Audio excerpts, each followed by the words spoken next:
is a proper dialogue. اور جب ہم اس ڈائلاگ یعنی دو طرفہ کیفیت میں صلات کو قائم کرنے کی کوشش کرتے ہیں تو یقیناً وہ مدد ملتی ہے جس میں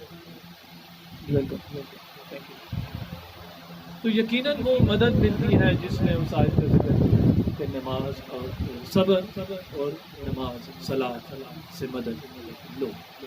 تو آئی تھنک یہ بہت ہی سنہری الفاظ ہیں. امام سجاد علیہ السلام نے خود بھی اپنی وصیت میں کہا ہے کہ آپ اس صلات سے جڑے رہیں اور اسی سے انہوں نے تمام وہ ریولیوشن اور وہ گرین مینجمنٹ کی بات ہے کہ کاغذان آ گئے ہیں. اب میں زیادہ گفتگو نہیں کروں گا. بات تو پوری کریں نا. بات بس وہ آپ آئے بات کا بھی تمیزی گفتگو ہوگی مجھے اور لیٹ آنا چاہیے. تو یہ ایک چھوٹی سی گفتگو تھی جسے ہم کہتے ہیں ہمارے ایک حصہ ہے ہماری مجالس کا سنہری گفتگو اور ہم چاہتے ہیں آپ لوگوں نے بھی اس میں پارٹیسپیٹ کیا کچھ لوگوں نے جواب دیا تو میں یہاں پہ اس کو اختتام کرتا ہوں اور آپ سب سے درخواست سے ایک دفعہ ضرور پڑھیں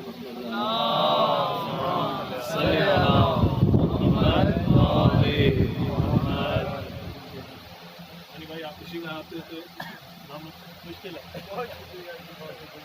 بڑا خوش نوری ہے محمد والے محمد بلندر صلوات صلی اللہ محمد والے محمد فرج ہوں. مومنین کرام آپ لوگ درخواست ہے کہ قدم آگے آ جائیں تاکہ پیچھے سے جو مومنین آ رہے ہیں اور کچھ باہر بھی کھڑے ہوئے تو ان سے بھی گزارش کروں گا جو باہر کھڑے ہیں آواز آ رہی ہوگی میری اوپر جو ہے تشریف لے ہیں مجلس اعلیٰ کے اندر بآواز بلند صلوات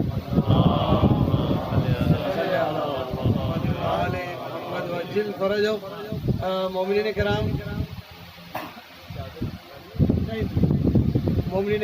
یہ مجلس سالانہ جناب عاصم بھائی کی اس میں نظامت میں یا یہ کہیں کہ ایک منت کے سلسلے میں مجلس اعلیٰ منعقد ہوتی ہے جس میں تابوت جناب بیمار کربلا برآمد ہوتا ہے. آج سے پہلے یہ مجلس اعلیٰ جو ہے وہ خواتین میں ہوا کرتی لیکن پہلی مرتبہ عاصم بھائی نے ہمت کی ہے اور آج اس کو جو ہے مرد حضرات کے اندر اس مجلس اعلیٰ کو شروع کیا. سالانہ انشاءاللہ یہ مجلس اعلیٰ اسی وقت پہ اسی ڈیٹ میں یعنی 28 محرم الحرام کو برپا ہوا کرے گی اور تابوت بیمار کربلا برآمد ہوگا. پہلی مجلس اعلیٰ ہے. قبلہ کعبہ مولانا سید رضا حسن زیدی صاحب اس سے خطاب فرمائیں گے. جعفری صاحب تشریف لا چکے ہیں. شیخ ظہیر علی سب جانتے ہیں تشریف لا چکے ہیں اور علی جعفری بھائی کو آپ سارے جانتے ہیں. ایک ہمارا سلسلہ ہے مجالس اعلیٰ میں سنہری بات کا اور چونکہ ہم علی بھائی کو جو ہے معلومات کے حوالے سے اسلامک معلومات ہو یا دنیاوی معلومات ہو اس کے حوالے سے علی بھائی کو انسائکلوپیڈیا کہا جاتا ہے. تو ہم نے ایک ایونٹ رکھا ہوا ہے مجلس اعلیٰ میں کہ علی بھائی کوئی نہ کوئی سنہری بات کسی نہ کسی مجلس میں ضرور بیان کرتے ہیں.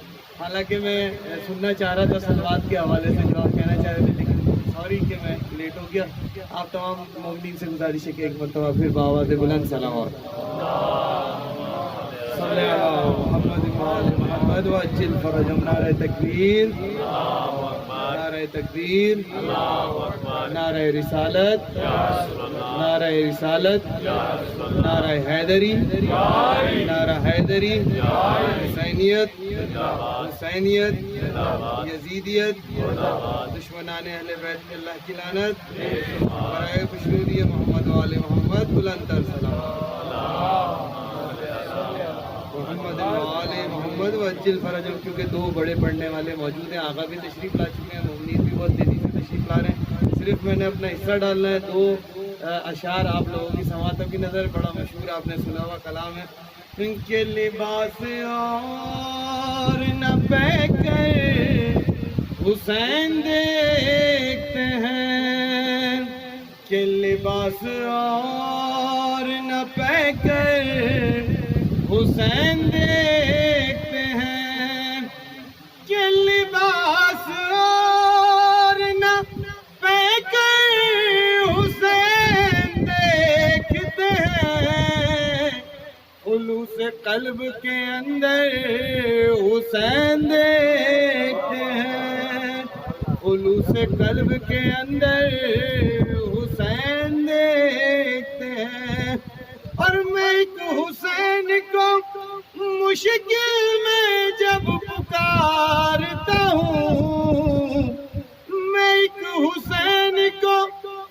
مشکل میں جب پکارتا ہوں تو میری سمت 72 حسین دیکھتے ہیں، تو میری سمت 72 حسین دیکھتے ہیں، اور میں چھوڑ آیا ہوں قاتل کو کتنی پستی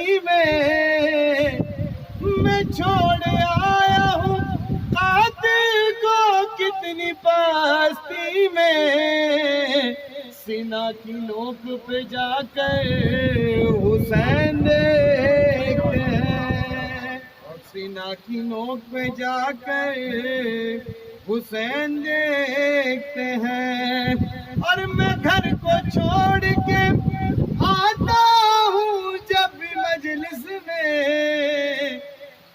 گھر کو چھوڑ کے آتا ہوں جب بھی مجلس میں، مجھے یقین ہے میرا گھر حسین دیکھتے ہیں، مجھے یقین ہے میرا گھر حسین دیکھتے ہیں، لباس اور نہ پہ کر حسین دیکھتے ہیں، بآواز بلند صلوات۔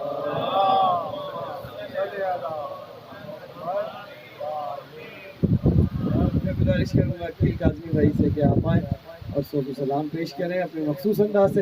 مومنین کرام جگہ بہت ہے، اس طرف بھی بہت جگہ ہے، آپ آگے کی طرف آ جائیں، یہ بیچ والے بھائی اگر ادھر آ جائیں نا، پیچھے سے جو مومنین آ رہے ہیں نا ان کے لیے جگہ پوری پڑ جائے گی۔ بہرحال ایک اور بھی بچھا لو اس کو وہاں پہ، بآواز بلند صلوات۔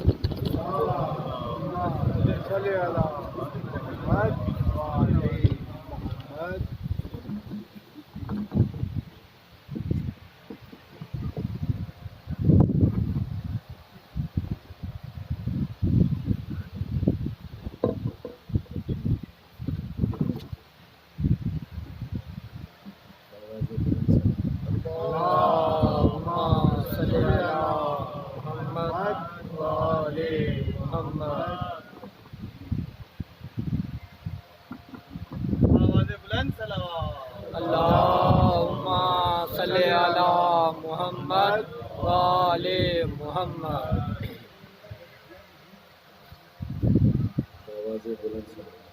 اللہم صلی علی محمد وآل محمد۔ یہ حقیقت ہے جو دنیا میں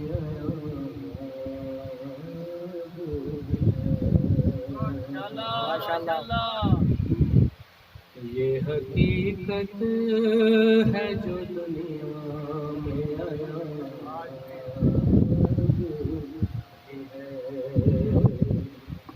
نقطۂ کرب و بلا اشک جنا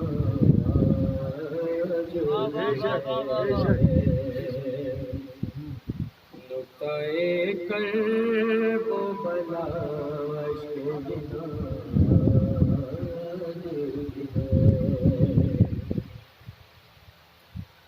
تم کو ڈھونڈے سے ملے گانا یزیدی پرچم، تم کو ڈھونڈے سے ملے گانا یزیدی پرچم، اور علمدار حسینی کا نشان،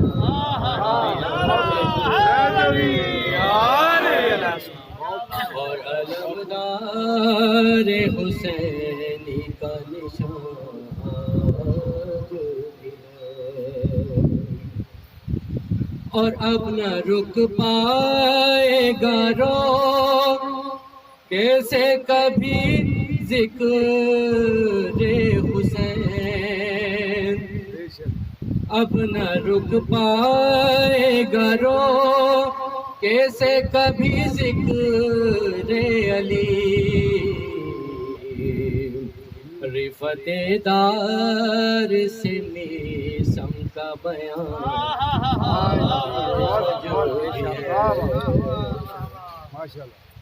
رفت دار سے میسم کا بیان آج بھی ہے، اور یہ حبیب ابن مزاح پھر نے کمر کس کے کہا، یہ حبیب ابن مزاح پھر نے کمر کس کے کہا، نصرت شہر میں میرا عزم جمع آج بھی ہے، نصرت شہر میں میرا عزم جمع آج بھی ہے، اور مدتوں پہلے جلا اے تھے لعینوں نے خیام، مدتوں پہلے جلا اے تھے لعینوں نے خیام، کربلا تیری فضاؤں میں دھواں آج بھی ہے، یہ حقیقت ہے جو دنیا میں آیا آج بھی ہے،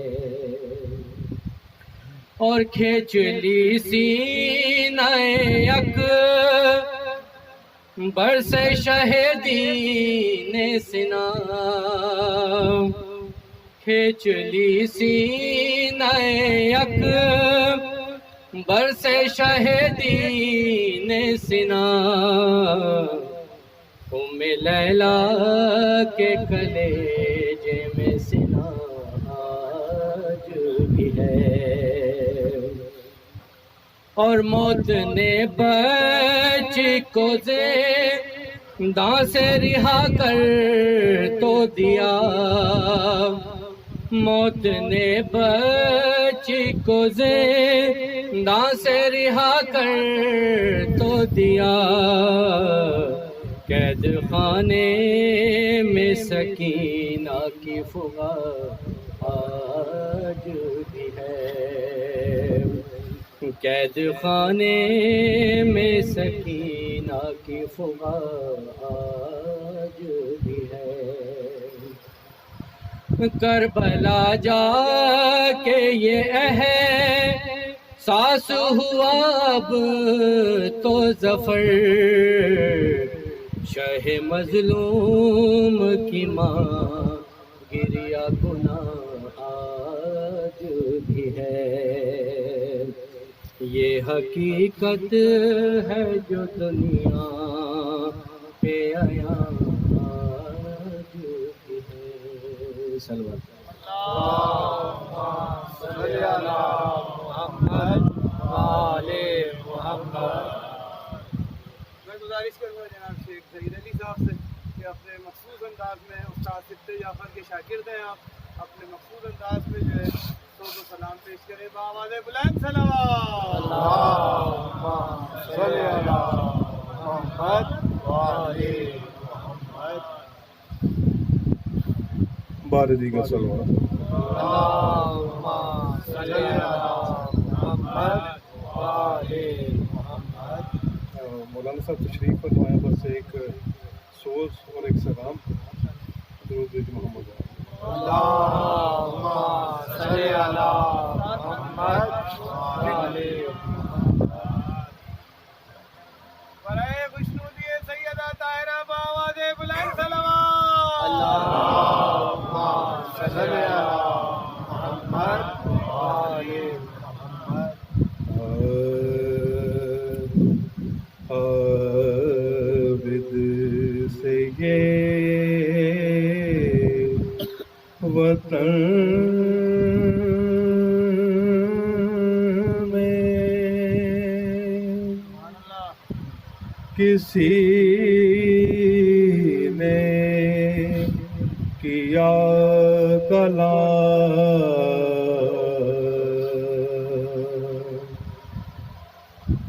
عابد سے یہ وطن وطن میں کسی نے کیا کلام گزرے پلک زیادہ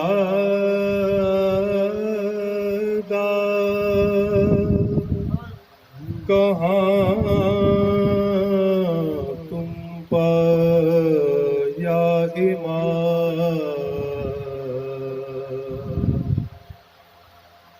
مولا نے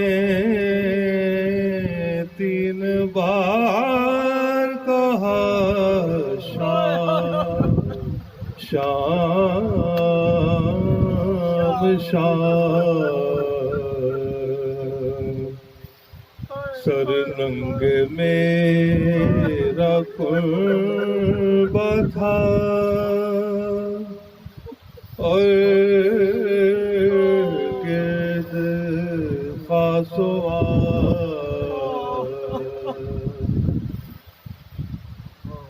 بیووں کے نام لے کے عدو شاد ہوتے تھے بابا کا سر بھی روتا تھا اور ہم بھی روتے تھے عابد سے یہ وطن میں اور محمد صلی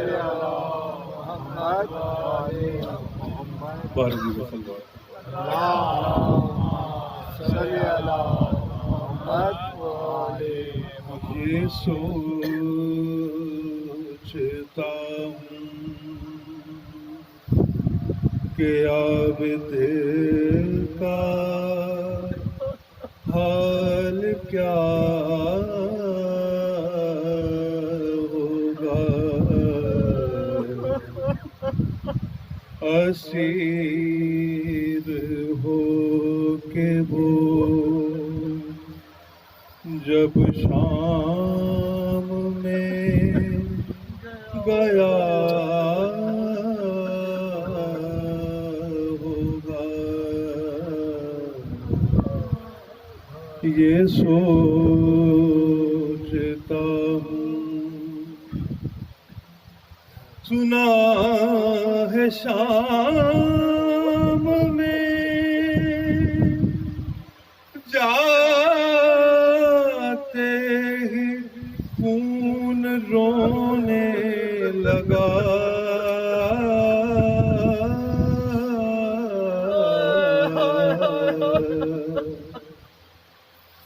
سنا ہے شام میں جاتے ہی خون رونے لگا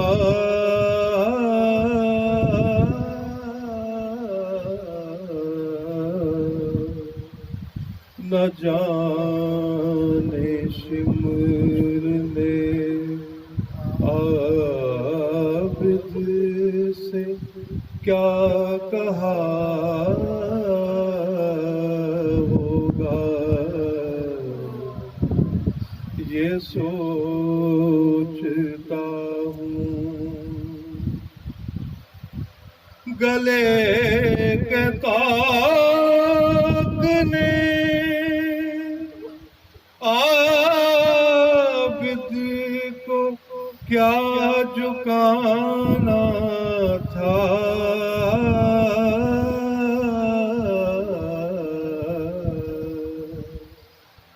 وہ اپنے کھوئے ہوئے لال ڈھونڈتا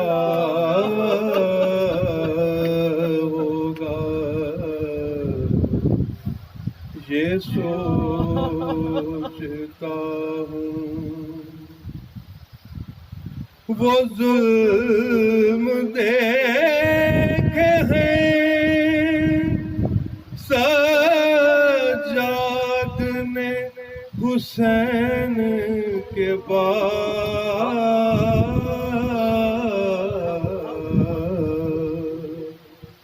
مجھے یقین ہے کہ اب تک بھی رو رہا ہوگا، یہ سوچتا ہوں جو غور کیجئے تو عابد بشر نہیں لگتا،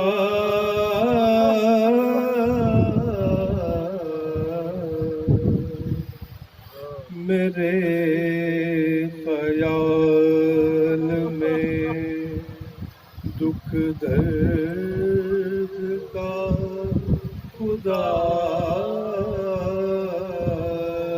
ہوگا، یہ سوچتا ہوں۔ اور محمد علیہ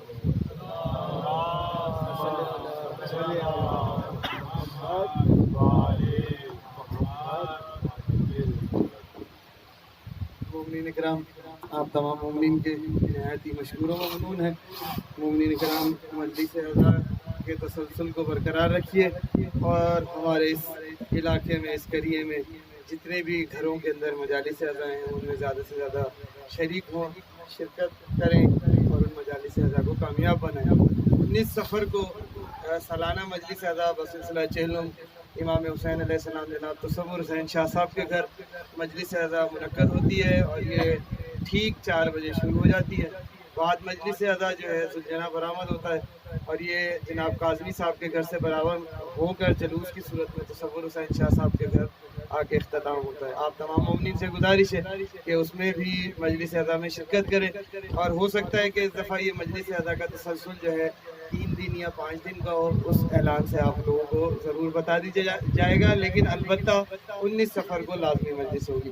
نہایت ادب احترام کے ساتھ گزارش کروں گا قبلہ کعبہ مولانا سید رضا حسین زیدی صاحب سے کہ آپ آئیں، ذکر فضائل محمد و آل محمد سے ہمارے اذہان اور قلوب کو اور مصائب جناب عابد بیمار سے ہماری آنکھوں کو روشن کریں۔ بآواز بلند صلوات۔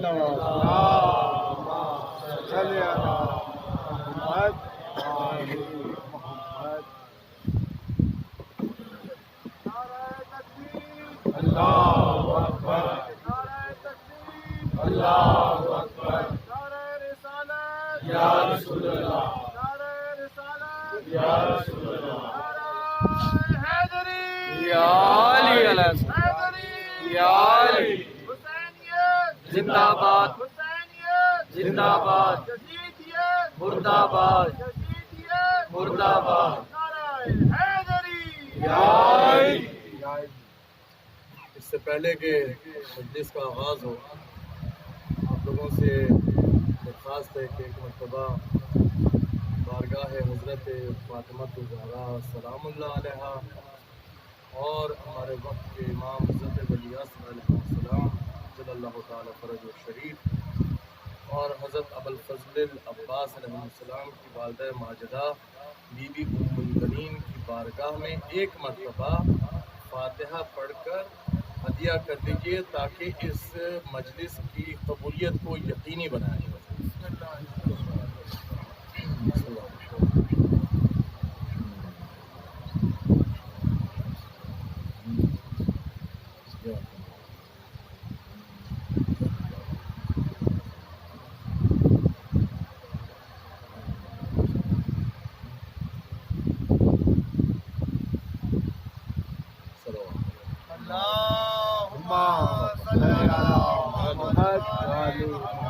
برائے خوشنودی سیدہ طاہرہ بآواز بلند صلوات،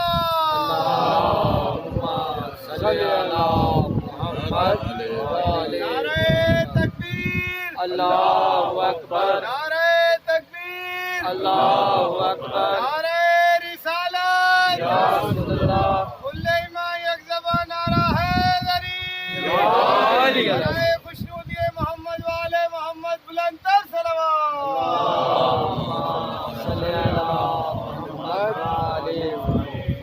ما شاء اللہ لا حول ولا قوة الا باللہ العلی العظیم حسبنا اللہ ونعم الوکیل نعم المولا ونعم النصیر اعوذ باللہ من الشیطان الرجیم بسم اللہ الرحمن الرحیم الحمد للہ رب العالمین باری خلائق اجمعین ثم الصلاة والسلام على اشرف الانبیاء وسید المرسلین سیدنا و مولانا و شفیع المذنبین جد الحسنین و ابی الزہراء و ابی القاسم محمد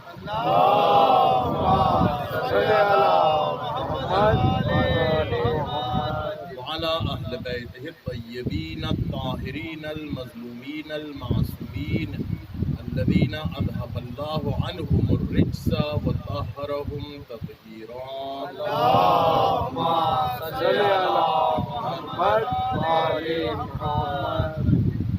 ولعنة الله على أعدائهم أجمعين وغاصبي حقوقهم وقاتليهم ومنكر فضائلهم من الآن إلى يوم الدين أما بعد فقد قال الله تعالى في كتابه المجيد يا أيها الذين آمنوا اتقوا الله وابتغوا إليه الوسيلة صلوات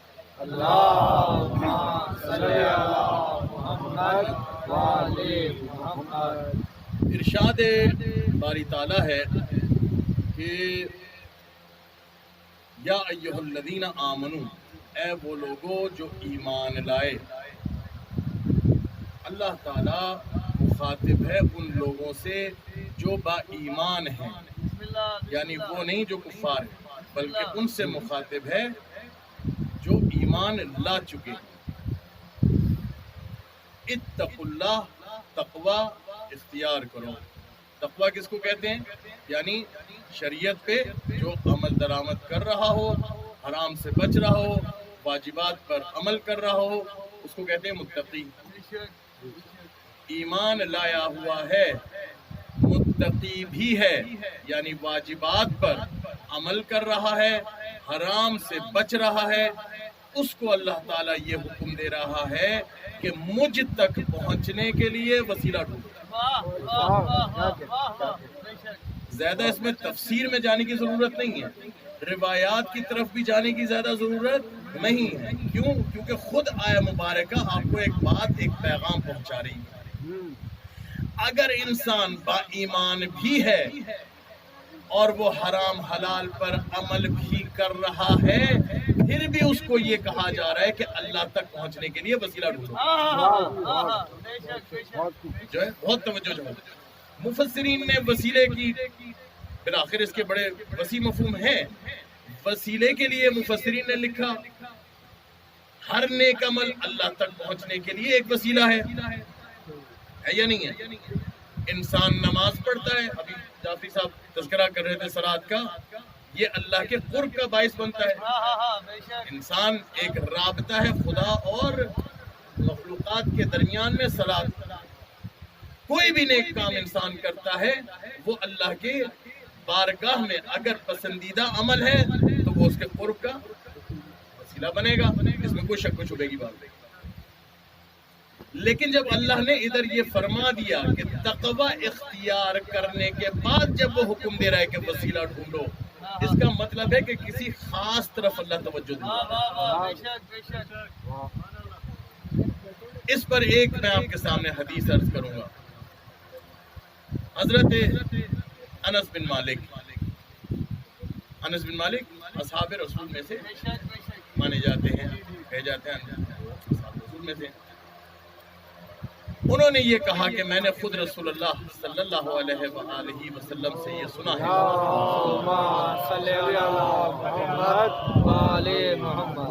کہ ہر مومن کے صحیفہ، یعنی ہر مومن کا نام اعمال